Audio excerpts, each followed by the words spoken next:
we also asked about the ethnicity of the respondent. As you can see, most of them are Asian. And since most of our audience is Asian, this the information we have here is actually more applicable to you guys. In fact, it's almost tailored to the audience because of our ethnicity results. And then we also asked two more questions. What do you think was one problem you see? And that is the pie chart. And then the other question is, which tip do you think is most beneficial in improving child-parent relationships? And that's the bar chart over there.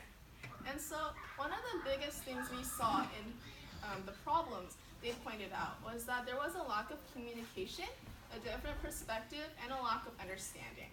There's also a lack of respect, a lack of discipline, and some people had opinions such as, oh, I have other problems, and some people thought, oh, there's no problems. So the biggest problem is still a lack of communication.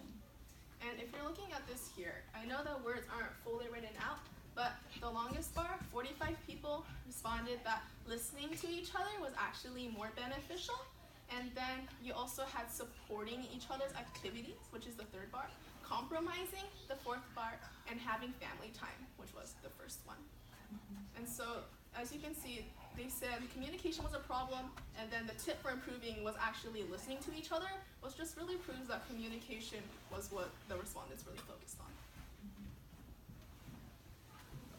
Now, the most important part of working to sort of fix or just strengthen your relationship with your teen or your child would be to make a plan.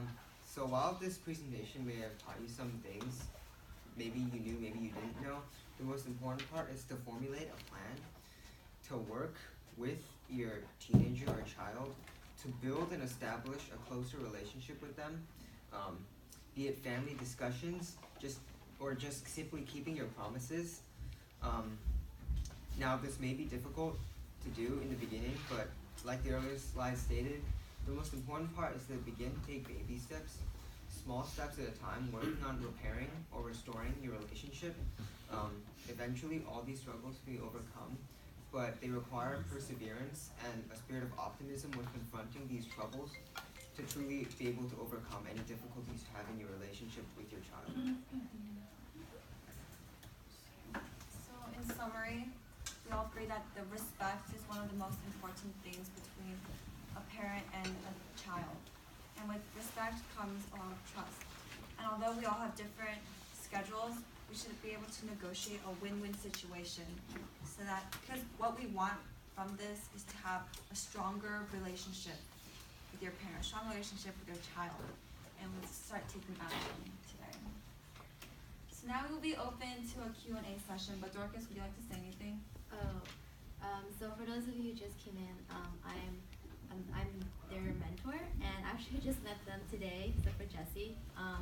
And so I very interesting listening to this because it makes me think back to when I went to high school, and so I'm pretty excited to I guess help guide them because I was a teenager. I also have parents from a different generation, different, even though, my parents are Chinese, we're definitely from a different generation because they came, from war and stuff like that. And so, and also I've been through, with my parents, coming back,